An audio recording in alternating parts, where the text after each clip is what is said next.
Bonsoir à toutes et à tous, bienvenue dans 90 minutes au Bénin, dans les 30 minutes consacrées au duel de sujets. Le tout premier sujet qui fait le buzz sur la toile et alimente les commentaires, surtout avec la dernière sortie du procureur de la République tribunal de première instance de Cotonou. Le sort de 1500 candidats aux mains de deux dames prises en flagrant délit de tricherie dans un concours public pour des gens censés veiller à l'application de la loi, des auditeurs de justice en devenir, qui n'ont pas fait confiance en leur seul savoir. Des sanctions sont annoncées pour être appliquées à l'issue de l'enquête ouverte pour dénicher d'éventuels complices. On apprend aussi que le concours est annulé et doit certainement être repris. Mais dans quelles conditions, vu que les épreuves ne seront proposées que par des enseignants de chaque matière? Oui, pour les sanctions, mais quid de l'annulation? Est-ce la solution toute trouvée à cette pratique qui, visiblement, a la peau dure? Question à mes débatteurs de ce soir. Bienvenue à Bassagan, bonsoir. Bonsoir, Amand, bonsoir. Bienvenue sur ce plateau. C'est un plaisir. Et Josaphat Dabolino, bonsoir, Josaphat. Bonsoir, Amand, bonsoir, chers téléspectateurs. C'est un plaisir. Merci. Vous êtes sur 90 minutes au Bénin. L'émission de ce soir fait un tour rapide chez Ouattara pour y déceler les germes d'une véritable réconciliation, en tout cas celle souhaitée et attendue par l'ensemble des Ivoiriens à l'issue de l'élection présidentielle controversée qui offre un troisième mandat à Ado, Kwadio, Konan, Berthe aux commandes du ministère en charge de la réconciliation. Pour quel résultat? Comment réussir cette mission ô combien exaltante et délicate? Ainsi en va-t-il du sommaire de ce soir. Bienvenue, voici les unes des journaux.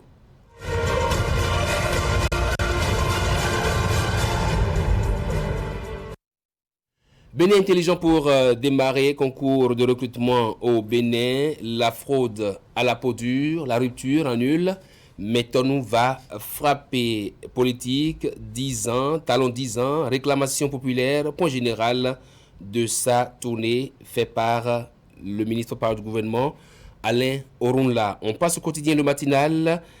Le matinal, annulation du concours de recrutement de 100 auditeurs de justice pour tricherie. Nouveau signal fort de talon contre la fraude. Et puis élection professionnelle, 8 centrales syndicales autorisées par la Sénat. Libération. Tricherie au concours des magistrats, talon annule le concours. La BEF ouvre une enquête et des poursuites judiciaires annoncées contre les mises en cause. Et puis investiture de Ouattara. Présence remarquée du chef de l'État, Patrice Talon. Le Soleil Bénin Info, tricherie et fuite d'épreuves dans le cadre du recrutement des auditeurs de justice. Le concours est annulé. Des poursuites judiciaires engagées contre les fraudeurs et leurs complices. Et puis, présidentiel au Niger, Bazoum, le candidat de l'unité et du consensus. Les 4 vérités, à présent, Bénin, le concours de recrutement de futurs magistrats annulé pour fraude. Et puis, une autre actualité liée au développement des énergies renouvelables et de l'efficacité énergétique au Bénin. Le ministre de l'Énergie signe un accord de partenariat avec l'association Bénin Énergie. Matin libre, à présent, concours d'auditeurs de justice après annulation, dénicher le verre qui se retrouve dans le fruit et puis CA pour leurs convictions religieuses des collaborateurs stigmatisés. L'autre vision, assainissement du paysage politique béninois, la réforme du système partisan serait-elle enrhumée? 14 partis politiques officiels, malgré tout. Et puis ouverture de la session criminelle à la criette, la Cour se prononce sur les 23 millions dissipés à la SBEE. Le matin, élection professionnelle nationale, 3e édition, 20%. L'autre paire de manches, les travailleurs aux urnes, début janvier 2021. La Sénat retient 8 confédérations et centrales syndicales et puis manœuvre de tricherie lors du concours de recrutement des auditeurs de justice. Talon l'annule, le procureur explique. On finit avec le quotidien Maison Fraternité. Noël Chadaré, SG COSI Bénin, à propos des prochaines élections professionnelles. La COSI Bénin n'est pas dans l'extrémisme et ne s'aplatit pas non plus devant le pouvoir, dixit l'homme. Et puis, il aurait souhaité que les réformes des horaires de travail soient plus audacieuses. Oui, centrales et confédérations syndicales autorisées à prendre part aux élections. Tricherie lors du concours des auditeurs de justice. Talon ordonne la reprise. Les fraudeurs risquent gros. Et puis, enseignement supérieur, l'ESM Bénin a reçu son agrément pour 18 filières de formation. Voilà qui met terme aux parutions de ce soir. C'est parti pour le duel.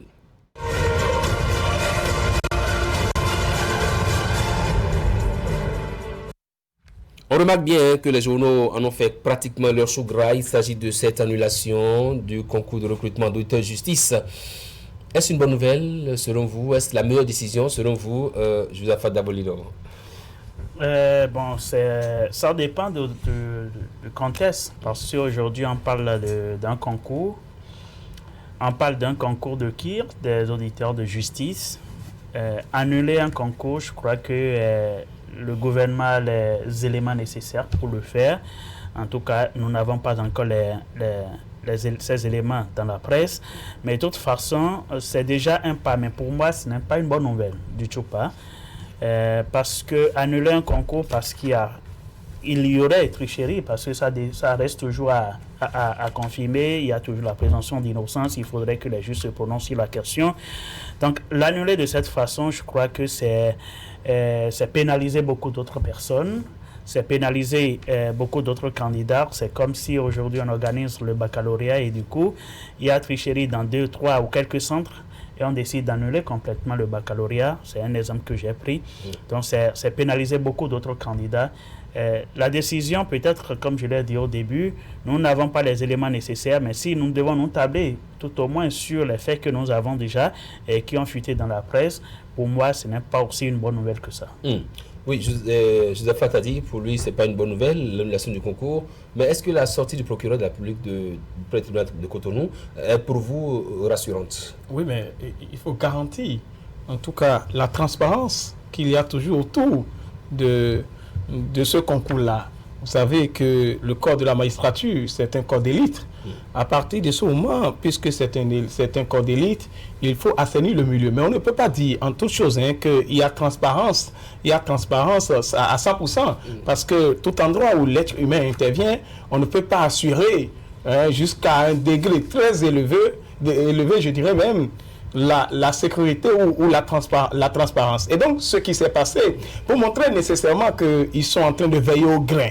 C'est pour ça, le procureur de la République, il est sorti, il est dans son rôle, il est dans sa mission d'ailleurs. Il veille à l'intérêt général. À partir de ce moment-là, cette action-là, pour montrer que oui, je ne dors pas là-dessus, j'ai bien suivi cette actualité-là, alors je me lève et j'engage la poursuite. Et donc, il faut saluer cette sortie du procureur Mario Métano, parce que c'est d'abord même son corps qui est concerné. Est-ce qu'il faut aussi saluer l'annulation du concours? Oui, la décision n'est pas encore officielle, mais on apprend que le concours sera annulé. L'annulation du concours, il faut l'analyser sur deux pôles. Pourquoi je dis cela? Le premier, c'est que du point de vue social, en tout cas quand il parle social, du point de vue où les candidats qui ont participé, Josaphat le disait tout à l'heure, vous savez que moi aussi, je le précise, j'ai été candidat à ce concours-là, et nous savons toute la peine que cela donne quand on vous dit de préparer un concours de la magistrature. Vous savez, la moyenne c'est 12, et 12 fait procédure pénale, procédure civile et culture générale encore. Vous savez, ça peut être quelque chose qui est négligé, mais attention, pour développer ces sujets-là, il faut convaincre ce corps d'élite-là. À partir de ce moment-là, c'est-à-dire que quand vous analysez toutes les peines, toutes les souffrances que vous avez exploitées, toutes les nuits blanches que vous avez eues avant de participer à ce concours et que des gens trouvent l'épreuve, c'est là où vous allez vous sentir gêné pour dire, ah bon, donc c'était possible de trouver des épreuves avant. Et donc, non, parce que c'est des choses qu'il faut analyser politiquement. Vous comprenez pourquoi je m'arrête de sourire? Parce qu'il a été candidat à ce concours. Voilà. Je suis un exemple vivant de la chose, il faut le dire. Et donc, de la même façon, si vous analysez politiquement, c'est bien d'annuler, parce que c'était de l'eau pour le moulin des opposants. Parce que si vous savez que le système, depuis que le système est arrivé, le système se targue du fait qu'ils ont organisé des concours nickel. Et qu'aujourd'hui, maintenant qu'on arrive, c'est pour dire que il faut toujours considérer que la perfection n'est pas de ce monde. Et que, quels que soient les verrous que vous allez mettre, l'être humain, dans son ingéniosité indescriptible, peut arriver à contourner le système. Et voilà une preuve. Pour que le système aujourd'hui, pour qu'on puisse dire, ah, donc ça veut dire que dans le concours de la magistrature, c'est aussi possible de trouver les preuves avant. Un confrère qui est aussi concerné par l'annulation du concours. Oui, je compatis pleinement à sa douleur. Parce que je crois que ça c'est une douleur atroce. Et il a décrit les circonstances. Si vous avez aussi participé une fois à un concours ou même à un examen scolaire ou académique, vous allez comprendre que véritablement c'est un travail qui se fait en amont. Et en quelques minutes ou en quelques heures, qu'on arrive à vous dire que la préparation des semaines et des mois, c'est passé à l'eau, ça fruit. C'est pour ça que je compatis vraiment à sa douleur et par lui également tous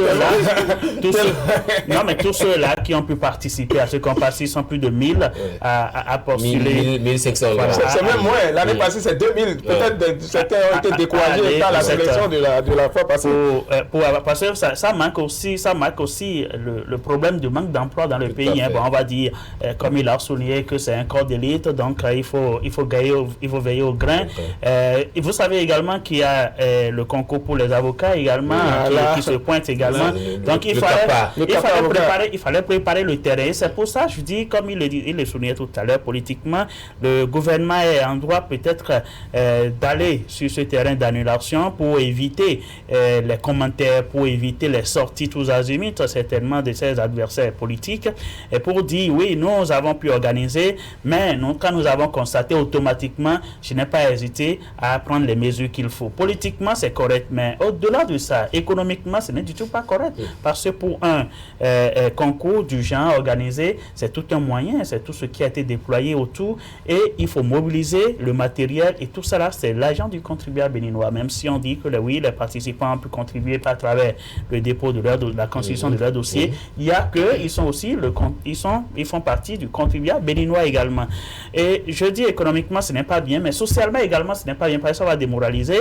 Du coup, ceux-là qui avaient quand même l'intention de toujours persévérer pour dire oui, nous sommes sous un régime de la rupture, nous pouvons continuer à postuler parce qu'il y a la transparence, parce que si vous méritez votre travail, vous méritez votre place, vous aurez votre place. Aujourd'hui, ils vont dire, mais si malgré tout ce verrou, nous avons quand même des candidats ou des candidates qui se retrouvent en salle de composition, non seulement en train de grimacer, mais en ayant pratiquement le corrigé type d'une épreuve. Donc, il y a un problème. Mais pour vous, quelle aurait été donc la solution à ce stade? Est-ce qu'on aurait dû attendre? Donc, alors, on n'aurait pas dû annuler du tout le concours? Non, mais comme je l'ai dit tout au début, je dis ce n'est pas la bonne décision que moi j'accueille. C'est du tout pas la bonne décision. C'est comme l'exemple, je reprends l'exemple où vous allez à un examen à cause d'une poignée de personnes, vous annulez. Et bienvenue, certainement, il s'est préparé. Et comme lui, beaucoup d'autres personnes se sont préparées pour ce concours et qui ne savaient même pas qu'on pouvait avoir le corriger-type, qui ne savaient même pas qu'on pourrait avoir les brèches de ces épreuves.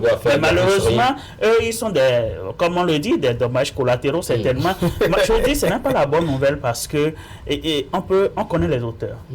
C'est dans un centre de composition.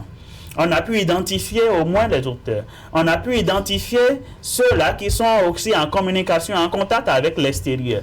Donc, du coup, on peut les extirper du lot. On peut poursuivre les enquêtes pour nous dire qu'au final, si éventuellement, je dis bien si éventuellement, la chaîne est aussi plus grande que ce que nous avons pu, ce à quoi nous avons assisté, on passe maintenant à la décision ultime. Parce que l'annulation, pour moi, doit être la décision ultime. Donc, on ne peut pas juste, parce qu'on a constaté, je continue de dire qu'il y a toujours présomption d'innocence, donc en attendant bien sûr que les hommes du droit ne se prononcent. Donc, on ne peut pas constater juste, même si c'est en flagrance, que du coup, à cause de 3 ou 4 ou 5 personnes, moins de 10, en quelque sorte, on annule tout un concours. Moi, ce n'est pas la bonne nouvelle pour moi.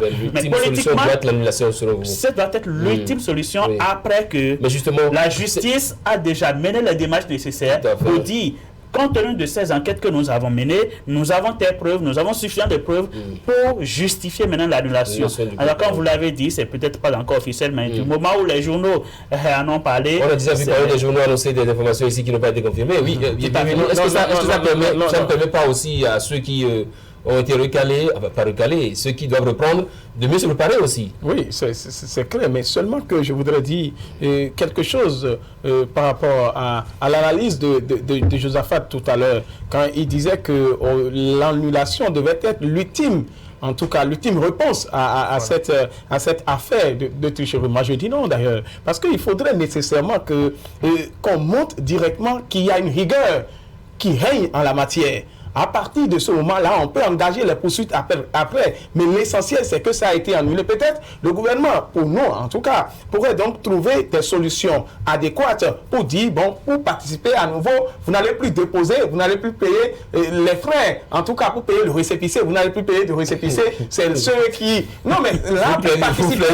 Vous plaît déjà que... Non, soyons réalistes. Si le gouvernement a été de manière drastique, c'est comme on le dit chez nous, il n'y en a pas vu au combat en réalité. Il faudrait nécessairement que le gouvernement reste au juste milieu. Le gouvernement analyse pour dire, c'est vrai, j'ai fait peine, on a fait, du moins, fait peine, non seulement parce que ces personnes-là qui ont triché, je peux les assigner en justice pour dire qu'ils m'ont fait perdre de chance. Pour perdre de chance, je peux les assigner en justice.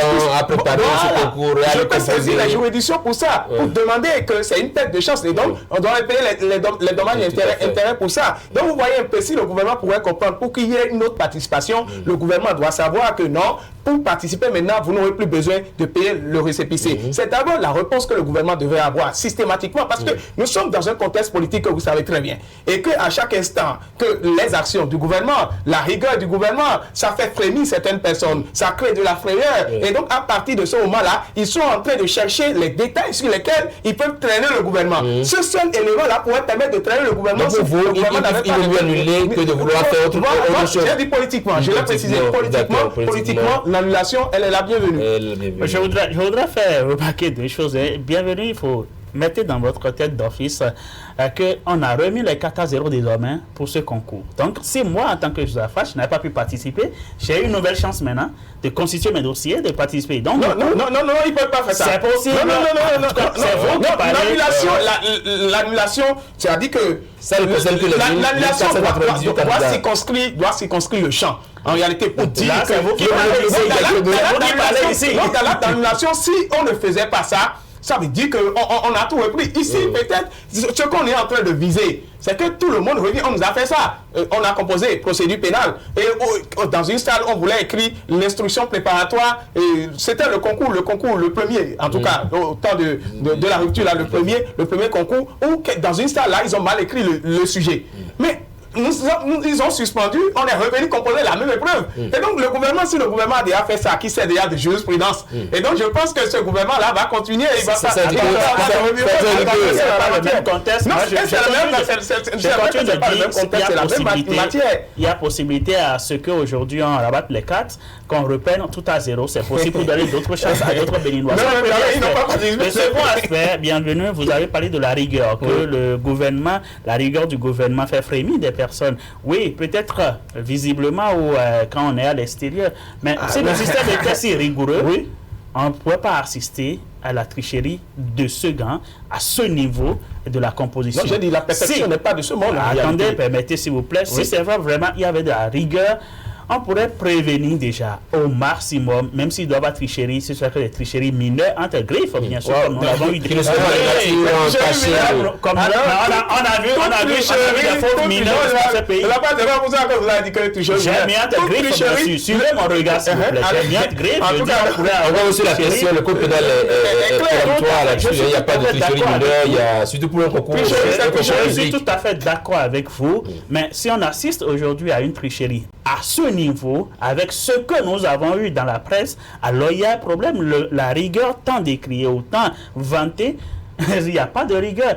Pour moi, on devrait tout prévenir. Prévenir en mettant en garde, parce que ce sont des hommes qui ont fait. Vous allez me dire certainement, comme vous l'avez déjà eu à dire, que la perfection n'est pas dans le rang de ceux-là qui sont des humains. Mais d'accord, mais si on peut déjà prévenir à plus de 99%, ce qui est d'ailleurs possible, parce que ce sont des hommes qui ont composé. Ce sont des hommes qui ont élaboré. C'est une chaîne.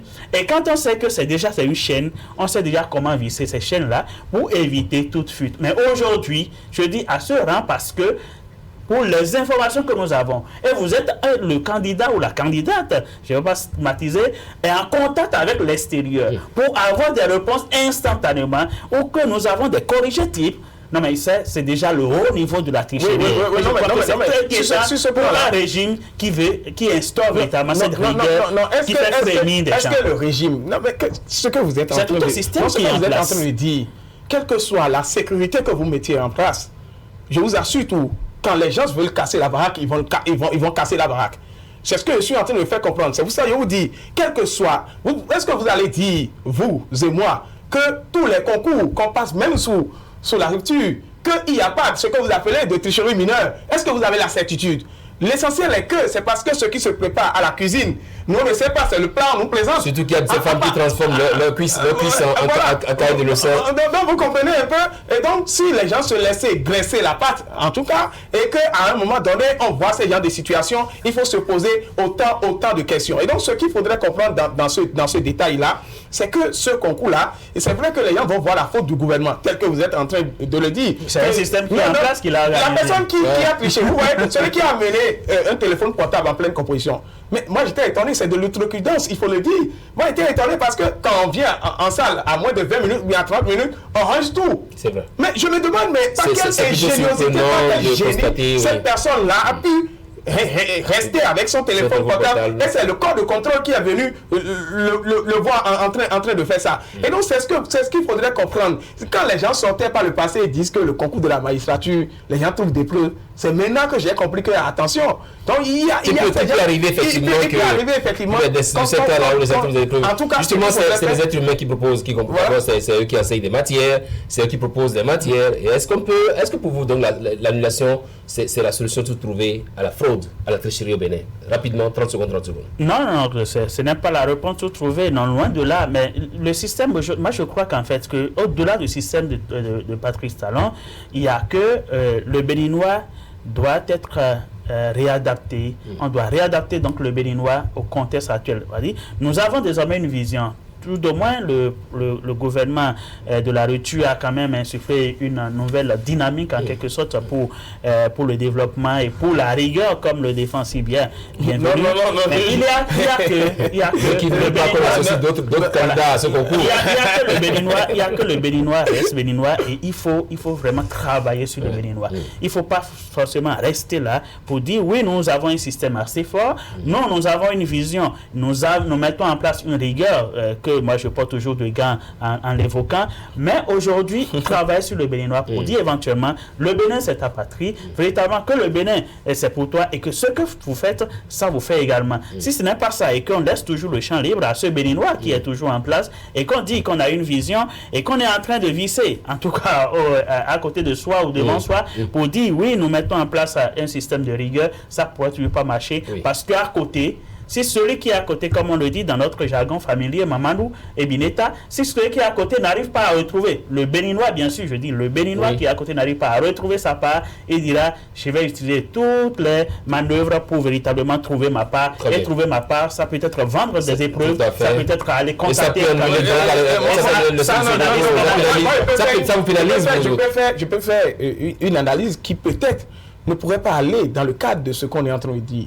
C'est là où j'ai commencé par trouver raison au président Patrice Talon quand il disait que notre système éducatif c'est un système de barada. Et dans cette démonstration, il faudrait le dire, dans cette démonstration, il faisait comprendre que certaines personnes qui ont fait certaines facultés, et il a cité la FADESP, et il disait que quelle est la destination de ces personnes-là. Vous voyez les milliers d'étudiants. Il dit que ça nous forme à la culture générale. Voilà, les milliers qui sont formés à la FADESP. Vous voyez, et qu'on arrive à recruter seulement 100. Dans le corps de l'avocature, près de 200 et quelques personnes vont à ce test-là. On dit test, et à la fin des comptes, c'est 2 personnes, 5 personnes qui réussissent. Et ces tests, on a dit. Dans le corps le notariat, pour devenir notaire, vous allez cirer vos fesses dans les cabinets d'abord, avant de pouvoir donc vous trouver notaire. Huissier de justice, même chose. Commissaire priseur, n'en parlons pas. Et donc, quand vous voyez ces gens la sorte, et qu'on le connaît, c'est-à-dire c'est une difficulté de destination. Remercions le gouvernement au moins de Patrice Talon qui chaque année lance le concours des magistrats, même si c'est insuffisant. On dit que le système en réalité de formation de juristes, en tout cas, aujourd'hui nous avons 1498 candidats. L'année passée c'était 2000 candidats. Peut-être, je ne sais pas ce qui a fait qu'il y a une réduction de près de 500 candidats. Quand il parle du système, moi je voudrais juste placer un petit mot pour dire le système est déjà à terre. On s'accorde déjà sur le fait qu'il faut revoir ce système du bas jusqu'en haut. Donc aujourd'hui, on se retrouve à ce niveau en train d'aborder toujours le même aspect, de parler toujours de Fadesque. Moi, je ne veux pas stigmatiser des gens comme je le dis, mais comme vous le caricaturez si bien, moi, je crois que le système depuis la maternelle est déjà à terre. Et si on doit penser à un Bénin futur, il faudrait qu'on pense à ce système éducatif. Très bien. Vous auriez été compris. Merci beaucoup à vous. Rapidement, on passe au sujet numéro 2. On va faire un tour du côté de la Côte d'Ivoire pour voir un peu, au lendemain de sa prestation, de son investiture, Alassane Dramane Ouattara qui met déjà les bouchées doubles, le ministère de la Réconciliation, avec une commande Kouadio Konaté. Est-ce que vous voyez un peu l'homme déjà un peu pressé de réconcilier les Ivoiriens Vous savez, entre eux? C'est pour ça que je vous ai dit ici un jour que ceux qui prônent la restauration de la démocratie, là, c'est-à-dire c'est des gens qui préparent un désordre. D'abord, il est venu avec un 3e mandat. Et maintenant, il crée un ministère de la réconciliation. Est-ce qu'on a besoin? Après l'avoir annoncé d'ailleurs. Et il met, c'est pour ça qu'il dit que même ceux qui se disent opposition dans nos États africains, là, il met cet opposant-là, c'est-à-dire à ce cause de lui aussi, il va accepter et gérer. Vous voyez un peu que c'est de la présenterie, c'est des facéties. Il faudrait le dire sans état d'âme, en réalité. On n'a pas besoin de créer un ministère pour la réconciliation nationale avant de faire réconciliation. Si on veut être honnête, qu'on soit honnête, c'est-à-dire c'est des plaisanteries. Il faut le dire, c'est des colibés. Il faut cesser ces genres de choses-là. Mais ce n'est pas la faute. Puisqu'on nous dit restaurer la démocratie, voilà les conséquences quand on veut restaurer la démocratie. Josephat, ministère de la Réconciliation avec aux commandes Kakabé. Oui, Kakabé, je salue même sa nomination. C'est un grand homme, un homme d'État, le candidat malheureux aux dernières élections. Je salue sa nomination, je salue également l'effort du président Ouattara, parce que... Il allait dénicher l'appel rare. Voilà, parce qu'il a même démontré la nature des acteurs politiques qui se disent de l'opposition en Afrique. Il a prouvé qu'en fait, qu'au-delà de ce que nous voyons devant l'écran, les cris ou les verbes que nous entendons, ce n'est que juste des manœuvres ou des mises en scène pour permettre à quelqu'un de s'installer. Voilà un président qui, malgré son peuple, s'installe. Bon, on va dire il y a un vote, mais on a vu ce qui s'est passé, bien sûr, avant le vote. Il s'est installé, et comme l'a dit Bienvenue, est-ce qu'on a besoin d'un ministère de la réconciliation pour réconcilier? Il suffit juste... Le portefeuille est dédié essentiellement à la réconciliation parce que les Ivoiriens l'ont voulu, ils l'ont souhaité. Moi, je vois ça sur deux manières. Premier angle, c'est que déjà, le chef de l'État, avec sa casquette, peut déjà passer à la réconciliation. Ce qui veut dire d'abord, que lui-même, il est conscient du fait que le pays a été fragilisé, qu'il y a fissure au niveau de l'opinion publique et il faut agir. Et donc, il en est conscient. S'il en est conscient avec sa casquette de président de la République, il peut toutefois initier des rencontres, il peut initier des débats et finir avec la réconciliation, unifier tout le monde, passer peut-être à un gouvernement d'union nationale. Premier aspect. Je dis le second aspect, c'est que c'est l'homme qu'on a placé. Il a été candidat malheureux, il a affronté le même homme qui aujourd'hui le nomme est ministre au niveau de ce poste. Et ça m'amène à m'interroger sur la qualité d'opposant que Kakabé était. Est-ce que ce n'est pas un pion de Alassane Ouattara en ce moment pour dire, oui, moi je te trouve quand même très bouillant, je te donne l'opportunité de m'insulter, de m'injurier, de faire tout ce que tu peux, faire l'opposition comme tu veux, et à la manière du peuple, et finalement, appelle au boycott, à la désobéissance, faire tout ce à que tu tout peux ce que tu faire, veux. montre que tu es vraiment opposant, mais à la fin, on va se rencontrer, et c'est un deal qu'ils ont fait. C'est possible que ce soit ça. Mais on a vu dans ce continent, il y a des gens qui ont été faits. Même au Bénin, on a vu, il y a quand même des gens qui ont témoigné après qu'il y a un candidat qui aurait financé leur candidature à la présidentielle, et patati patata. On a vu comment ils ont fait l'opposition. Mais vous voyez, ça, je félicite à Ouattara parce que ça montre le visage des acteurs politiques africains. Vous avez vu en Guinée également. Oui. Le monsieur, il finit son installation et dit, oublions maintenant le passé, c'est fini le passé, ne pensez plus au passé. Allons vers la réconciliation. En Côte d'Ivoire, réconciliation, en Guinée, réconciliation. Ça nous dit, en politique, en Afrique, on ne peut jamais faire la politique comme les Européens. C'est pour ça, soit... Est-ce que la démocratie n'est pas destinée? Vous parlez de quelle démocratie? Le niveau que ces États-là ont atteint avant d'entrer dans cette affaire de démocratie-là. C'est pour ça que l'Afrique est en train de balbutier en matière démocratique. On va de coq à l'âne, on ne fait pas de la démocratie, il faut le préciser. Et donc, ce qu'il faudrait dire, la classe politique africaine un problème sérieux en la matière, que ce soit de l'opposition. Regardez Alpha Condé, avant qu'il ne soit président, en tout cas, lui, il était un opposant farouche et il est resté en prison. Mais lui, il prend le pouvoir, maintenant il voit que le pouvoir est juteux. Donc, il ne se rappelle plus des conséquences, en tout cas, de la situation dans laquelle il s'était retrouvé quand il était opposant. Voilà autant de choses qu'il faudrait dire. Et je me pose aussi la question, dans quelle philosophie les gens ont instauré 2 mandats? Je me demande ça aujourd'hui. Parce que le syndrome de troisième mandat, là, ça ne va pas courir l'Afrique. On verra quand même que Dieu nous prête vie. Merci. Merci à vous, Josaphat Dabolino. Merci d'être passé. Merci également à vous, bienvenue. On va suivre le journal et revenir juste après.